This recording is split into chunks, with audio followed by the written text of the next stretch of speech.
এই পূজা, বলো। কালকে দিদি আসছে। হ্যাঁ, কি বলছো তুমি? সত্যি বলছো?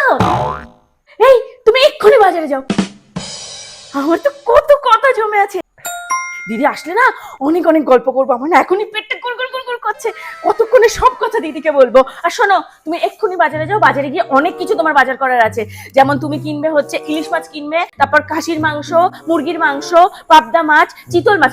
চিতল মাছের মুইঠাটা করবো, ঠিক আছে? আর আমি দিদির জন্য নিজে হাতে খাসির মাংস কষা, তারপর হচ্ছে পোলাও, চাটনি, পাঁপড়, আরো অনেক কিছু করবো, ঠিক আছে? তুমি সমস্ত কিছু আমি তোমাকে লিস্ট করে দেবো, সমস্ত কিছু নিয়ে আসবে কিন্তু। আর দই আর মিষ্টিটা তুমি কিনে এনো, ওটা আমি বানাবো না। হ্যাঁ, যাও, দাঁড়িয়ে আছো কি? এক্ষুনি যাও। আরে আমার পুরো কথাটা তো শোনো, তোমার দিদি না, আমার দিদি আসছে। হ্যাঁ, তোমার কি হলো?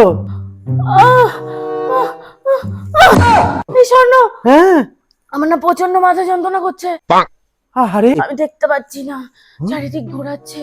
স্বর্ণ, আমার প্রচন্ড মাথা যন্ত্রণা করছে, আমি পাচ্ছি না স্বর্ণ, কষ্ট হচ্ছে। বলছি, শোনো না গো, আমি মনে হয় রান্না বান্না করতে পারবো না এই গরমে। বুঝতে পারছো আমার শরীরটা কেমন খারাপ করছে, দেখো আমি ঘেমে যাচ্ছি। তুমি বলো এই গরমে আমার কষ্ট হবে না? তুমি বরং দিদিদের আসতে বারণ করে দাও, আর যদি ওরা এসেও পড়ে, তুমি একটু বাইরে থেকে খাবার এনে খাইয়ে ওদের বাড়ি পাঠিয়ে দিও, হ্যাঁ? আর আমি না এই যে শুলাম, তুমি আজকের পর থেকে দুদিন আমাকে একদম আমাকে ডিস্টার্ব করো না, হ্যাঁ?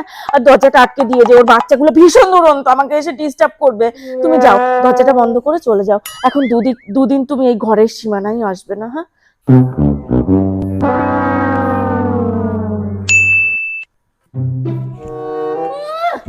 ওনার দিদি আসবে আর আমি যেন চার পাত রেঁধে বেড়ে খাওয়াবো।